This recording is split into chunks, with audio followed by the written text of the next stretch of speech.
Good evening, San Diego. I'm Chief Meteorologist Carlene Chavis, and thank you for tuning in for your CBS 8 Plus weather update. Today was absolutely beautiful. We took a nice little break when it came to some widespread rainfall in our forecast. We still had a few isolated showers out there, especially across the mountains, as you saw those cumulus clouds that were just kind of lingering. Now, as we go into our forecast for tomorrow, more of the cloud cover is going to be building in as we have that next storm system on the way. Still seeing some of those clouds as we go into this evening, but we're also going to be talking about the chilly temperatures. Our overnight lows widespread in the 40s yet again. And so we have that by tomorrow morning. Then we get right back into daytime highs. They're going to be below seasonal for this time of the year, roughly about 10 to 20 degrees as we are looking at those low 60s and upper 50s for daytime highs. Also talking about more rain that's on the way for Thursday and Friday. We have looked at models and, well, kind of pinpointing a little bit more on that time frame. So we'll get to those details coming up, especially when it comes to the heavier activity. And then we dry out quite nicely over the weekend and into next week. So as mentioned, those overnight lows are going to be widespread in the 40s again. You have 46 degrees for Escondido, the same for Poway,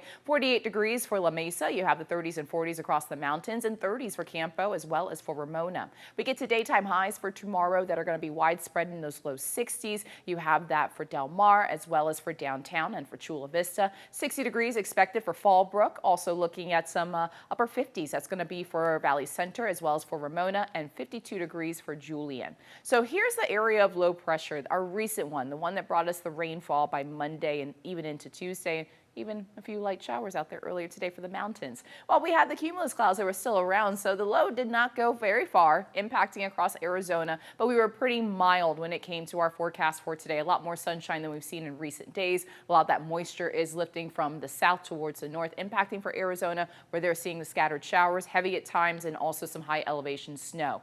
Now we are looking at an area of low pressure that looks to race in by tomorrow. It is impacting across the Pacific Northwest. We're already starting to see those showers impacting for northern California as well.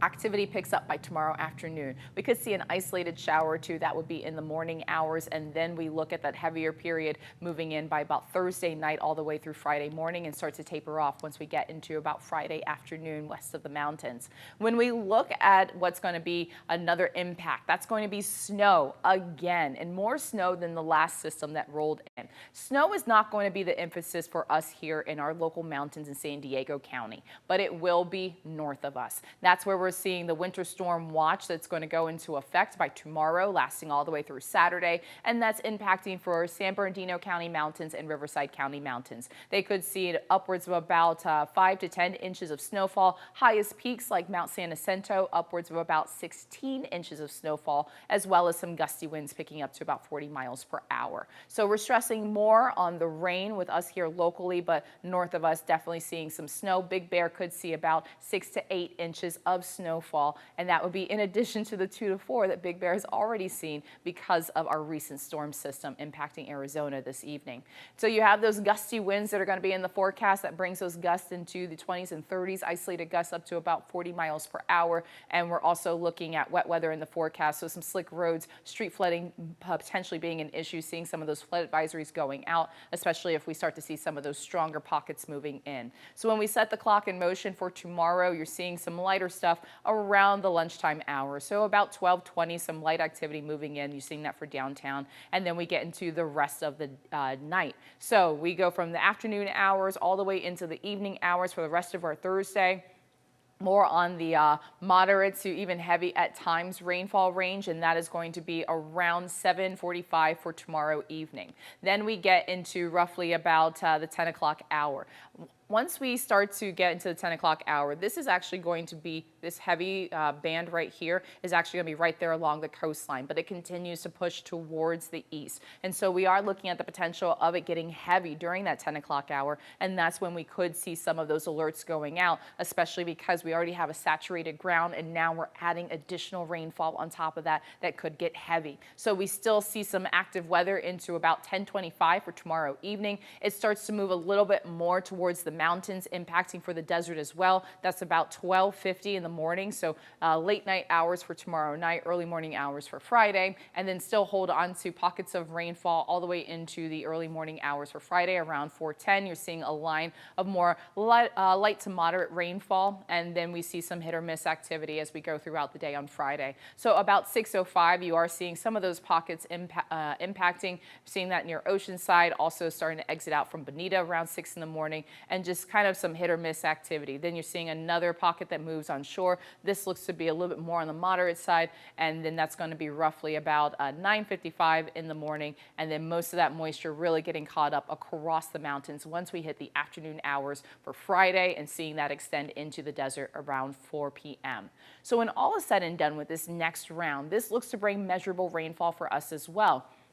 In-house model is suggesting that we could see an additional inch on top of the inches that we've already seen west of the mountains for areas like Oceanside, Carlsbad, even for downtown. So this would add to our recent rainfall totals, widening that gap when it does come to our water year, more of a surplus with additional rainfall in the forecast, but it is going a little bit lighter when it comes to the mountains. Now I want to compare that to the rainfall projections that the National Weather Service is going with. We're kind of in alignment, especially our in-house model, with what they're suggesting, and that would be west of the mountains during a period of about Thursday afternoon all the way through about Saturday morning. For the mountains, they're going heavier. You're seeing about 1 inch to 2.5 inches being possible. Also talking about the desert, because for the mountains in a desert, the low is going to move towards the east. So even keeping rain chances in the forecast all the way into about Saturday morning. And those rain chances are ranging anywhere between about a 70 to 80%. So very likely to see a continuation of some wet weather for those two microclimates, and then it exits out as we go into the second half of the weekend. But here is what's being suggested by the National Weather Service, potentially seeing on the higher end of those suggestions about 1 inch, and that would be for the desert. We also have this area of low pressure that moves in, as mentioned, brings some snow across the Sierra as well as Southern California mountains, bringing in the cooler air, and then it will exit out towards the east. High pressure builds in for our weekend forecast, keeping that storm track well towards the north of us. No major impacts really expected, which is a good thing because Thursday of next week, that's Thanksgiving. So we will have temperatures that will be on the mild side, closer to seasonal for this time of the year, and will be drying out from recent rainfall. Weather impact alert days because of that incoming storm system for tomorrow, for your Thursday, for your Friday, not holding on to chances into the weekend. So we start to dry out over the weekend. Temperatures slide from the 60s right back into the 70s for the inland valleys. You're still going to hold strong to the 60s over the weekend for the coast, but mid 60s, upper 60s. That takes you into next week as well. And so we will have temperatures even climbing into the, you're looking more so the upper 70s by Wednesday of next week for the inland valleys. Because we are looking at a high likelihood and a continuation when it comes to wet weather, especially through about Saturday morning for the mountains and the desert as that system exits out, I went ahead and put a weather impact alert day. That reflects the morning hours. That activity starts to taper off once we hit the afternoon, and then by the second half of the weekend, high pressure building in brings a warm up, also dries us out. So daytime highs for the desert that will be in the 60s and 50s over the next 3 days. Turn right back into those 70s. You're also looking at 40s as well as 50s for daytime highs for the mountains, and then warming right back up into the 60s by next week as we go into the day before Thanksgiving. Well, if you need any additional information, especially when it comes to alerts, if they do get issued at a moment's notice for tomorrow, if you have our app, CBS 8, the CBS 8 app, you can go ahead and download that and you would get the alert right there on your phone. So just be safe. Just keep that in mind for tomorrow, especially into the evening hours. It does look to be a little bit past our evening drive, but that also could change by tomorrow, especially if this system does race a little bit faster towards us. But just keep in mind, windshield wipers going strong. Also have that umbrella nice and handy, and give yourself some extra time with this additional wet weather that also could bring additional street flooding, especially if it gets heavy at times. I hope you have a great night, and thanks for tuning in.